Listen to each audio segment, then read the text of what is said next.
Geeks and geekettes, comic fans all around the world, welcome to another episode of Ask Chuck Dixon, where you get to ask me, Chuck Dixon, questions about what I do for a living. And what I do for a living is I write comic books, and that's what I've been doing, for a living for a number of decades.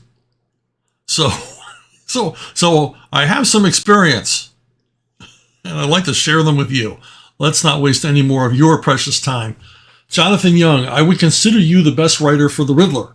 Questions multiply. The mystery is a masterpiece. Apart from your work on the character, what are some of your favorite or best written Riddler stories from post-crisis to the 2016 Rebirth era? DC's new sadistic and murdering Riddler has recently been implied to be the one responsible for the Killing Joke, giving Joker the plan to shoot Barbara Gordon. I don't know how anyone thought that was a good idea. Yeah, it's a terrible idea. I hate how they try to retcon past events and continuity and tie them all together. Life isn't like that. Life is a series of random events. But for some reason, a lot of comic book creators like to wrap up all of the comic book reality in a bow, where everything fits together like jigsaw pieces. And I've never cared for that. Yeah, so what Riddler stories did I like in the past? Really none. I don't like almost any of the Riddler's comic book appearances. And really my first exposure to the Riddler was Frank Gorshin on the Batman 66 TV show. And quite famously, Frank Gorshin, with his portrayal of the Riddler, set the tone for the entire series. His manic, crazed, schizophrenic, and yet funny, and yet somehow also psychotically dangerous portrayal really raised the bar for the show. Until his appearance, I had never seen the Riddler. The Riddler, I think, only appears in two stories, late 40s, early 50s. Graham Nolan is screaming right now. Yes, it was issue 151, April 1952. I don't know. But I know it had been 20 years, at least 20 years in the comics, without a Riddler appearance. And here he shows up on TV for millions to see. And of course, DC had to immediately begin reintroducing the Riddler character into the comic book in order to exploit his appearances on television. And the TV series did a lot of, people poo-poo some people poo-poo the 66 Batman series, but the writers really did a lot to enhance these characters. They had to, because it was television, a different format than comics. They had to figure out a lot of stuff about these characters in order to make them more vivid and more three-dimensional for television. Making the Penguin a womanizer. Making the Riddler into a, just raving manic depressive, Catwoman's attraction to Batman, which bordered on the perverse. So it, they had to draw a more rounded portrayal of these characters. But they stuck with the core of them. And the core aspect of the two original Riddler appearances was his use of riddles, and his use of riddles to both draw the dynamic duo more into danger and away from his crime. But if the riddles were answered correctly or figured out correctly, they would lead the dynamic duo to the crime. So you had this Lady and the Tiger aspect to every single one of the Riddler's riddles, and the TV show followed that format. And let me tell you, as a writer, it's not an easy template to write in. It's, first of all, you got to have the riddles. They have to make sense. And they each have to serve two purposes. And they can't be too easy to figure out, because, you want the readers you want to give the readers a chance to figure out what the Riddler's up to. And each appearance of the Riddler on the TV show did this. So my hat's off to the writers of the series. So these would be my favorite Riddler stories. My other favorite Riddler story, which I've often related, is Die Hard 3, possibly the best Batman and Robin movie ever made. It doesn't have Batman and Robin in it. The Jeremy Irons character in this movie is very, very much the Riddler. He offers clues that both draw the two main characters away from the crime and toward the crime, depending on how they answer each of his little puzzlers. So yeah, it's so I gotta say, I mean, I'm sure you're like saying, well, is this guy full of hubris or what? But I don't think most writers who wrote the Riddler put the work in, which is why they portray, recently he's portrayed as a private detective character, or just portraying him as a homicidal psychotic, which he never was. I just took the template created by Bob Kane and Bill Finger, and later by the Batman TV show writers, which Bill Finger was one of them. I took that template and ran with it. And my portrayal of Eddie Nygma was a little bit different than the TV series in that he seriously wanted to get away with the crimes. He wanted to be the smartest guy in the room. He wasn't crazy. He wasn't demented, except for being, OCD in the fact that he had to leave riddles. Basically, he had to show he was the smarter guy. So he thought, well, I'm going to commit these crimes brazenly, and I'm going to leave clues scattered everywhere, and they're still not going to be able to catch me because I'm so freaking brilliant. And of course, the gag with my Eddie Nygma was he wasn't that freaking brilliant. He was just full of himself. So, which made the character a lot of fun to write. But a lot of fun, but a lot of hard work, which is why I really only wrote 2 Riddler stories in my entire 11-year run on Batman, because I had set the bar to the standard used by the TV writers. That every Riddler story had to follow this story template, which isn't a formula; it's a template. You can do anything within it. So I did the detective annual that you referenced and seemed to like very much. Thank you for the compliments, the kind words. And I also did an arc of detective with Graham Nolan. I think a 3-issue arc featuring the Riddler and the Clue Master. So anyway, that's it for the Riddler. I don't have any favorite Riddler comic book stories, except maybe my own. Oh, you prideful bastard, someone is out there saying. Rising Star Comics, what are your overall thoughts on the X-Men franchise? Who is your favorite X-Men character? And if you had gotten the chance to work on an X-Men title, what would you want to do with it? Probably run screaming into the night. Again, my hubris raises its ugly head. I never cared for the X-Men. I thought they were a bunch of whiners. Even when I was a kid, I bought X-Men #1. Came out the same summer as Avengers #1. And I loved Avengers #1. I thought, wow, this book's going to be good too. And then I think I bought 2 issues and just stopped buying it because I thought they were a bunch of whiners. Like, oh, I have mutant abilities I was born with, and oh, they're such a burden. It's like, wow, how are these superheroes super? They seem to think that their abilities are a curse. I thought these I guess they were supposed to be teenage characters. They just seemed like a bunch of, adolescent weenies to me. And, it's like they get to hang out in this exclusive school. Everything's done for them. They're just, they can fly and turn to ice, and they're super strong, and they can move things around with their minds. It's like, whoa. It's one of the few creations that Kirby did that I didn't get it.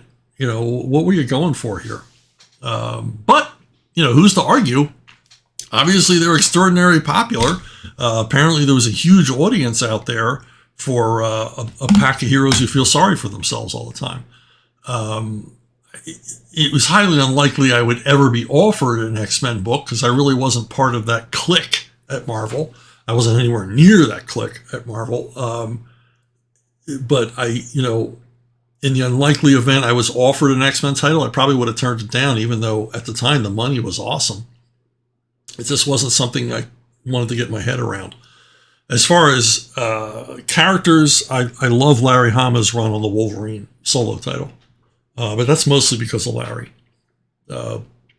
He just did an awesome job with that. I mean, it was an onerous task. You were given Wolverine, the most popular Marvel Universe character at the time, and told to run with it.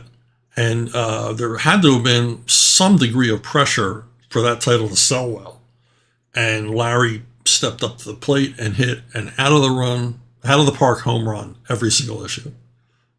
He really understood what the readers of that character wanted and gave it to them in spades. Johnny Van Ham, what is Stallone like to work with? What insights has he brought to the table that helped you during the writing process? What other Stallone properties do you have story ideas for or want to work on? I have the first Kill graphic novel ordered and cannot wait for it to arrive. Keep up the good work. The guy, I mean, it's undeniable. Hollywood legend, movie star. This guy's an icon in so many ways. And yet, he's just a normal guy. He's aware of his effect on people, and does everything he can to make you feel comfortable. The first time I talked to him on the phone, within 5 minutes, it was just another guy on the phone, another writer, in a lot of aspects, and I mean this in the best way possible, another geek, This guy loves story. He loves writing. He's very good at it. And a lot of times when I talked to him on the phone, and when I met him in person, we were completing each other's sentences. We have a feel for this action genre. I mean, obviously he's got a feel for it. He's been tremendously successful with any number of franchises. The weird thing is the very first time I talked to him on the phone in my office, I had a one-sheet poster for Judge Dredd. So I'm talking to him, and I'm looking at basically a 3-foot high picture of his face while I'm talking to him. And I'm looking at the picture and trying to look away and trying to, you're like, wow, I'm talking to this guy that I've seen in movies, half my life. And, but he's just normal guy.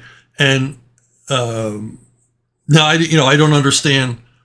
I think that fact that, we both like talking about this stuff. We like talking story, and the easy go back and forth we had, and the easy and the how conversant we are with the action genre. Both of us, having come at it from different directions, me from comics, him from movies. But he likes comics. So there was a connection there. I'm from Philadelphia. There was a connection there. And, every time I talk to him, it's a delight. What can I say? And he's that Hollywood rarity. He doesn't forget you. If he liked working with you, he remembers you. In many cases, when I've had run-ins with movie folk, once they realize they can't utilize you, you're dead to them. You hang up the phone, I'm never going to hear from that producer or director or writer ever again. But with Stallone, it was different. He kept calling me. Even when things fell apart on the Expendables 2 deal, he still kept calling. And sometimes called just to talk. And I think part of that was I'm not in the business. And he knows I'm not going to say what we talked about or anything like that. He just wanted to, air something out with me. But, and it's not like, we have lunch together or we're great friends or anything else, but we do have a terrific working relationship. And he's what I like is he's open to new ideas. And when you propose a project like Expendables Go to Hell or Rambo First Kill, it's like, yeah, let's do it. And then you do it. And there's not a lot of complication. There's not a lot of legal hassles and everything else. There's a great degree of trust between he and I, professionally, that I wouldn't normally give to anybody. But as I said, even when the Expendables 2 job fell apart, he found me other work. He felt like he owed me, which, wow, he didn't owe me. Who am I? He's Sylvester Stallone. He could have walked away and I would have understood. You're a bigger fish in your world than I would ever be.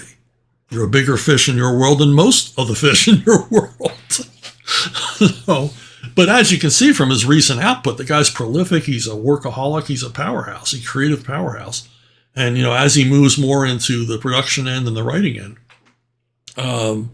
he seems to become even more prolific. He's balancing so many different projects, including the Levon Cade thing, which there's new life.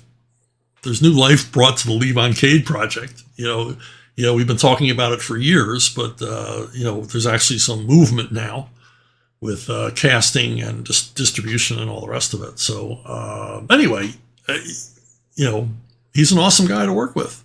He is a real dude. So there you go. Okay. Andrew Runyon. I've been reading through your Levon Cade novels. There you go. We're mentioning Levon, right? It's like I designed it to work right into a Levon reference. Anyway, I've been reading through your Levon Cade novels, and your approach to dialogue seems to be to accompany each line of dialogue with a described action.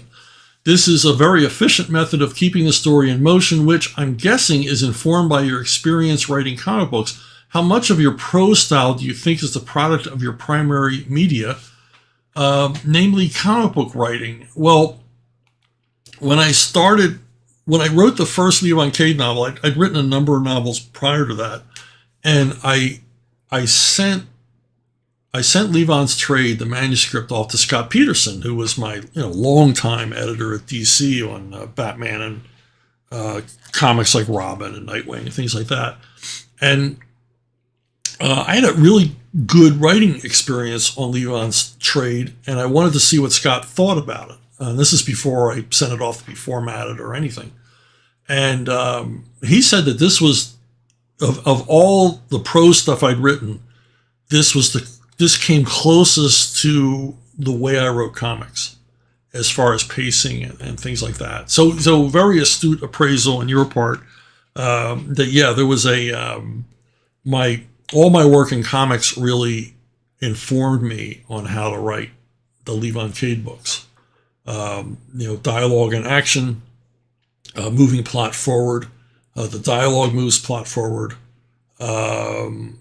Although, when writing dialogue, I want to stick to the he said, she said format without a lot of description. But every once in a while, just to remind the reader of the environment or whatever, I will have the speaker performing some action, sipping a coffee, getting in or out of a car or whatever, just to keep the characters literally in motion. I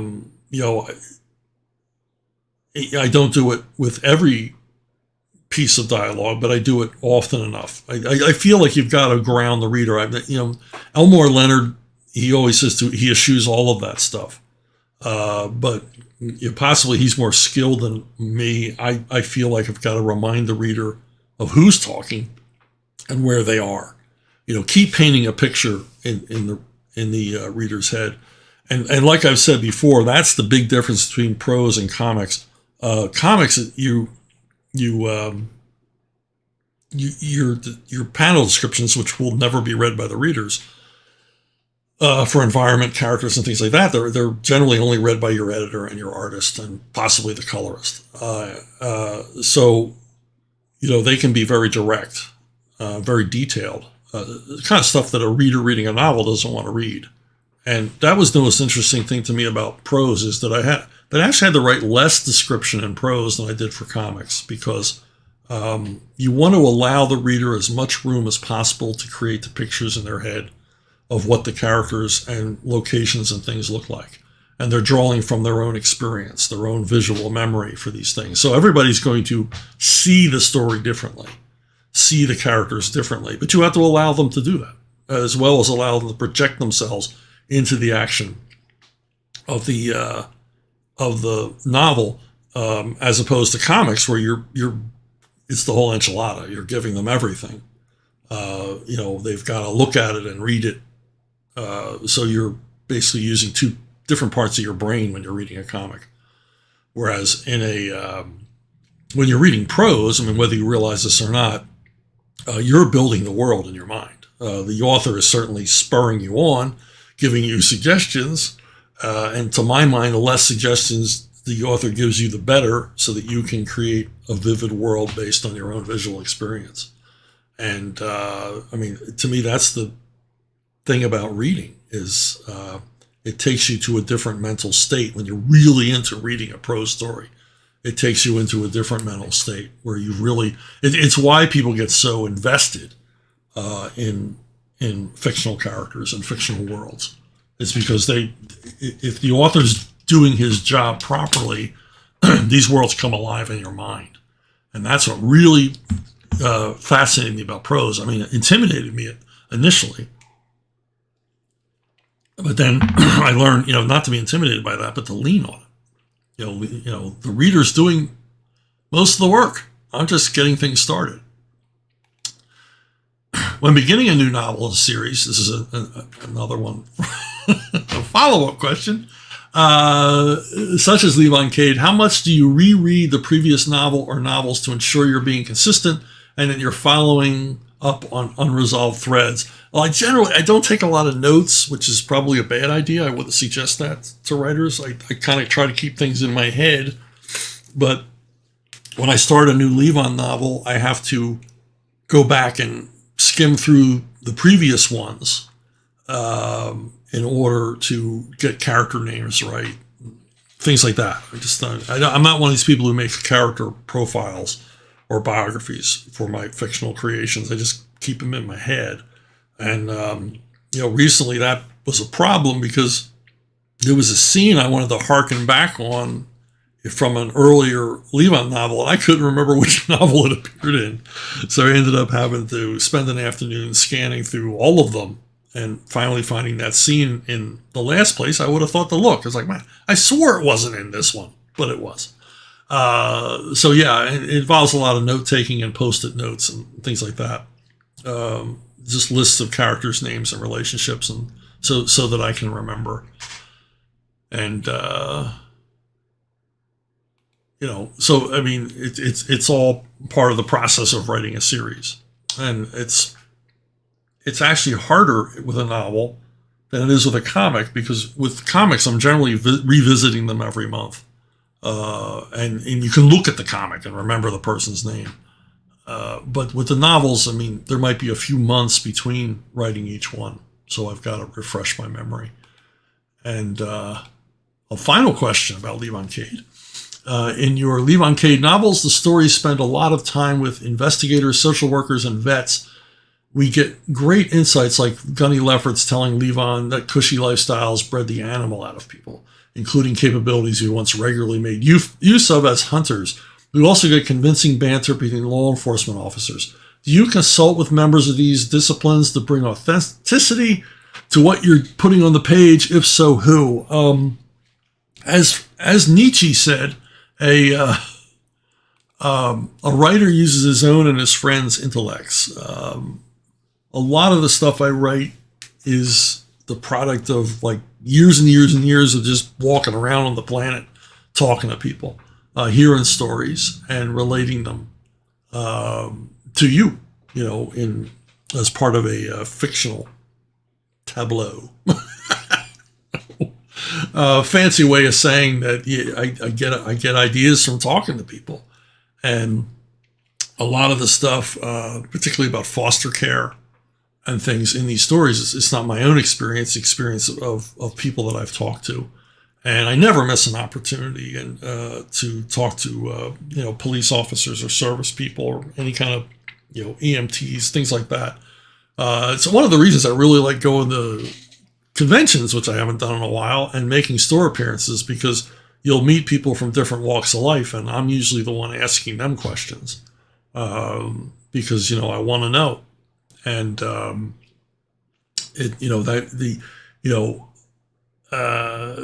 them bringing a comic for me to sign, that's my entree to ask them pester them with a bunch of questions. What do you do for a living? What's that like? And just sort of collect these stories in my head. In addition to things that have happened to me in my own life, but not so much, because I've I've never done anything like Levon Cade. But it's one of the reasons I'm glad I came to full-time professional writing later in life. I mean, I really didn't go full-time in comics till I was 32, so I had a chance to do some living, work a bunch of dead-end jobs and meet a whole bunch of interesting people along the way. And I've always been the guy asking questions. What was that like? Even when it gets uncomfortable and awkward, because I just really want to know. And in the end, people appreciate you asking questions, because it shows an interest, a real interest. We all say thank you for your service. My version of thank you for your service is to say, what was it like? Where were you? What was your specialty? What was your task? Never ask about combat. That's tacky. But to ask, and then the stories come out, and then I'm there hoovering up those stories, man, so I can put them in the hopper and turn them into a fictional melange. I'm just spitting the French words out here today. Okay, next question. Creeper Weirdo. You keep mentioning that a lot of superheroes have a populist influence. Why do you think that is? Well, I think the answer is pretty simple, Creeper. These are wish fulfillment characters. Superheroes are wish fulfillment characters, and I don't think anybody wishes to be a bully or a fascist. They wish to be the righter of wrongs. And that's really what populism is all about. Populism isn't a left or right wing thing. I mean, you can be a liberal populist, you can be a conservative populist, but it just means you see an inequity, you see an injustice, and you want something done about it immediately. And you don't want a committee formed, you don't want a study done.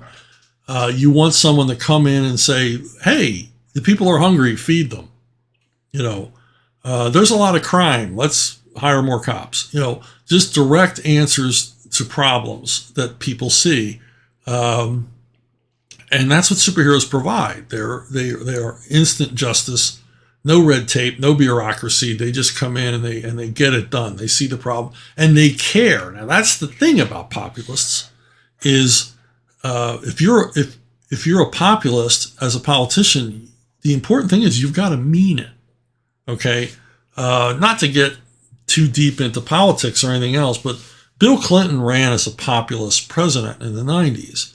The problem was he didn't mean it.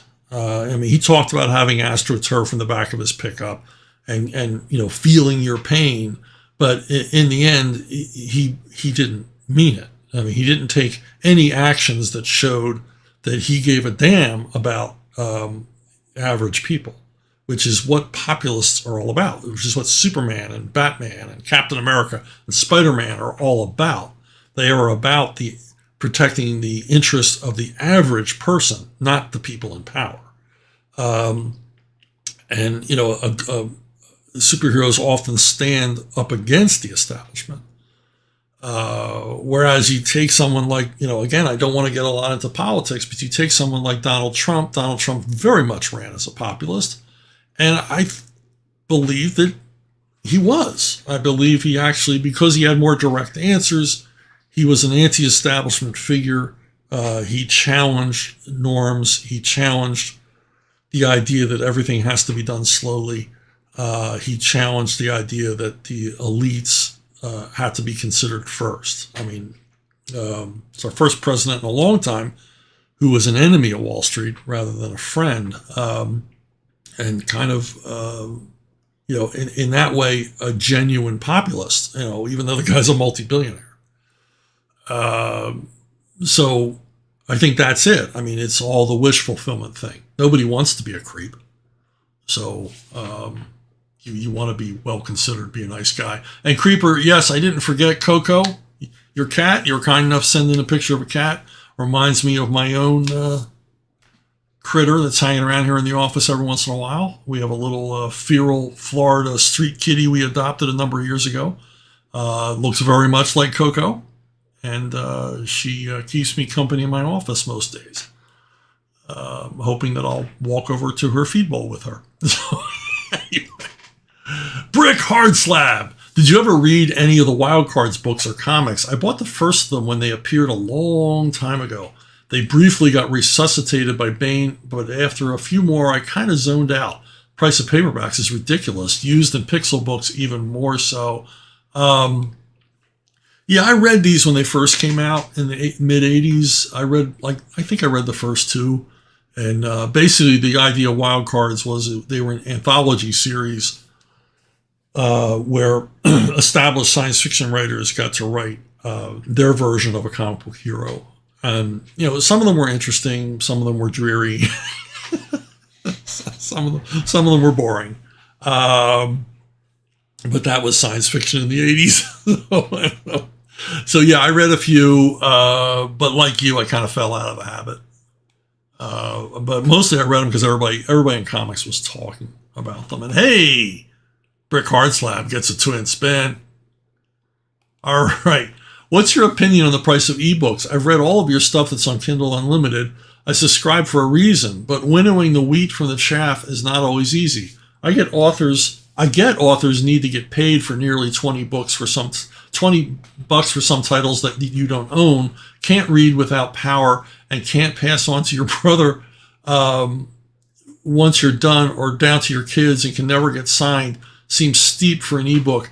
Yeah, I think the price of ebooks is a little crazy. I mean, I keep mine within reason because I want you to read them. And quite frankly, I mean, at Amazon, most of the money comes from people like you who have the Kindle Unlimited. Very few people buy ebooks as compared to reading them, quote unquote, for free on Kindle Unlimited. If you don't know how Kindle Unlimited works, it's basically everybody that subscribes to Kindle Unlimited, which gives you, as it says, unlimited access to literally probably millions of ebooks.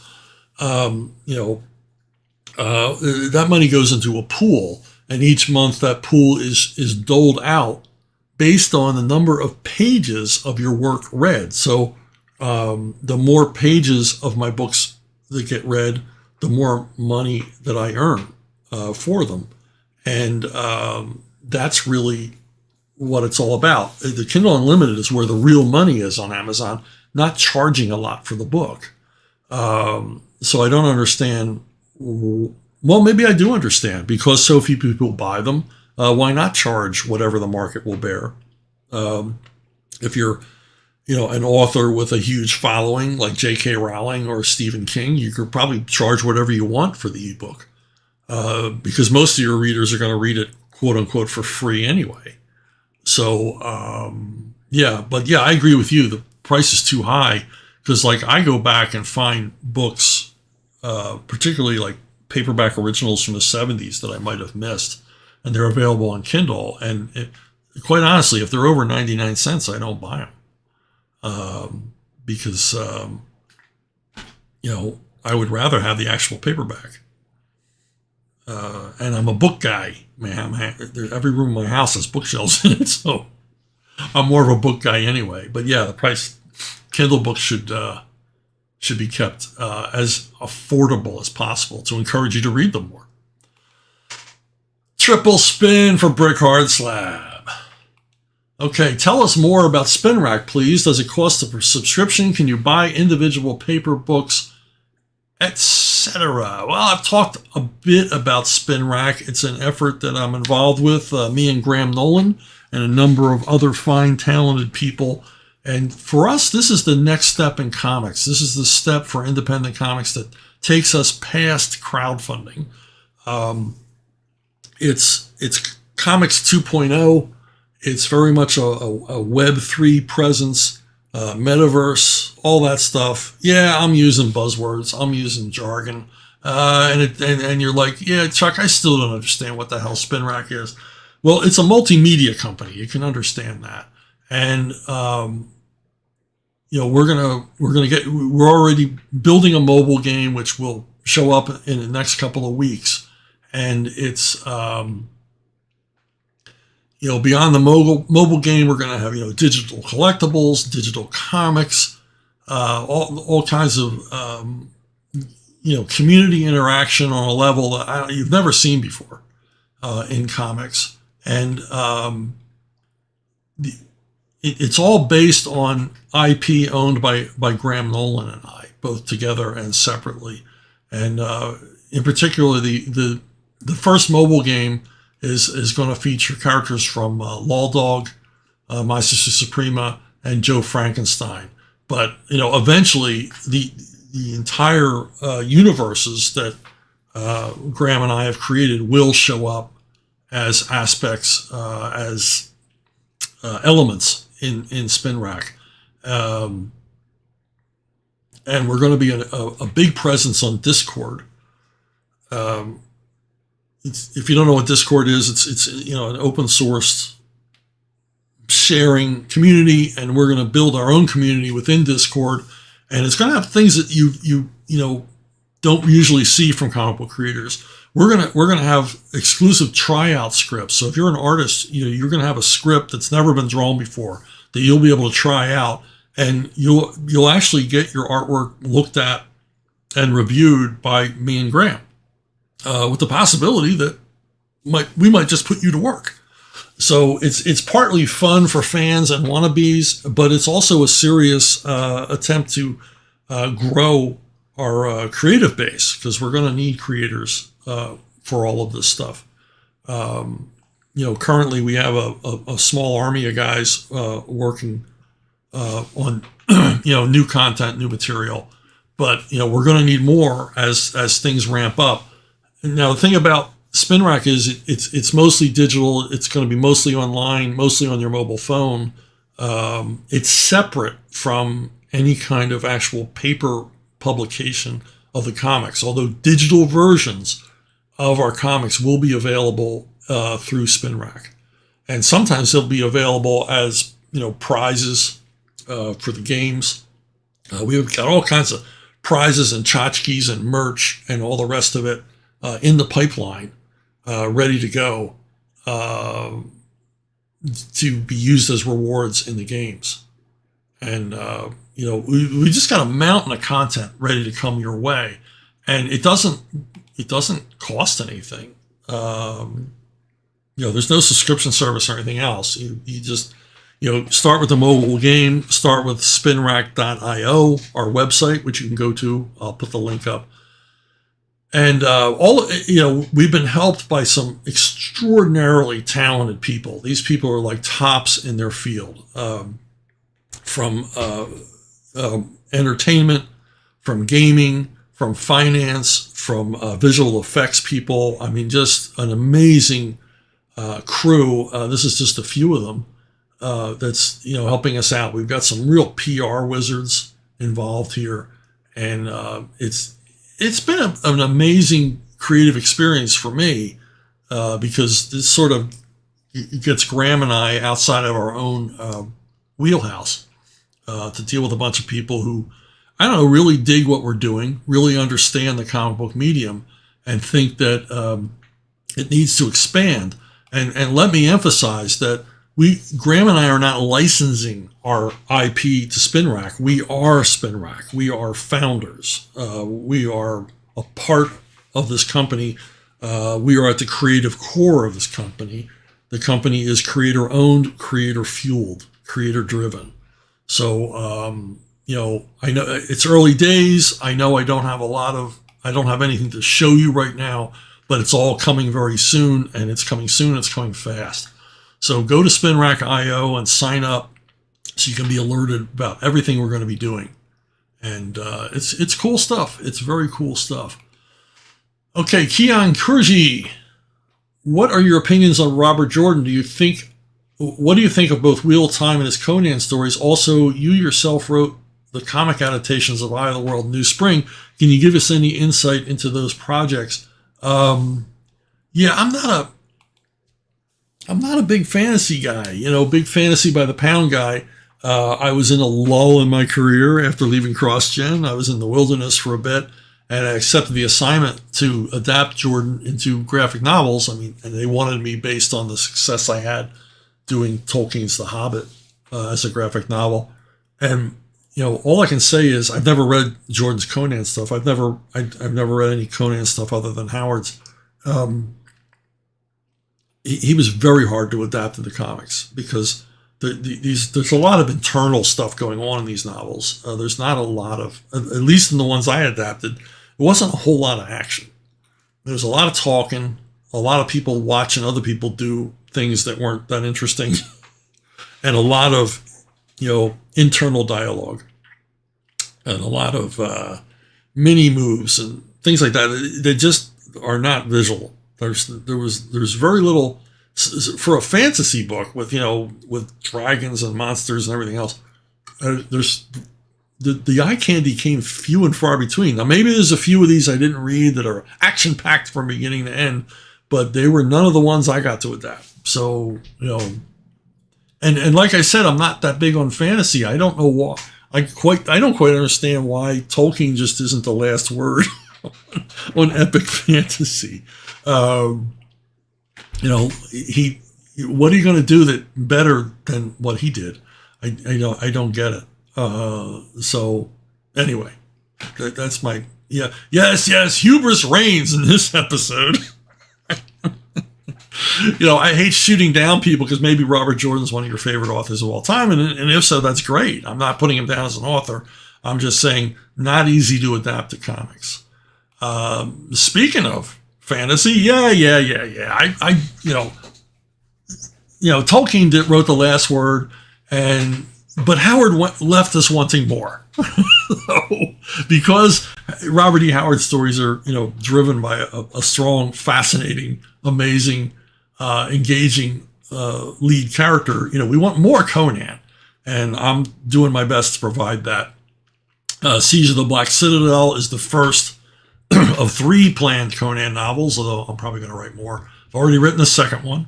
I'm halfway through the third, and they're available on Amazon. They're available at Barnes & Noble, or you can buy them direct from Archaven. And if you buy them direct from Archaven, you get a free ebook.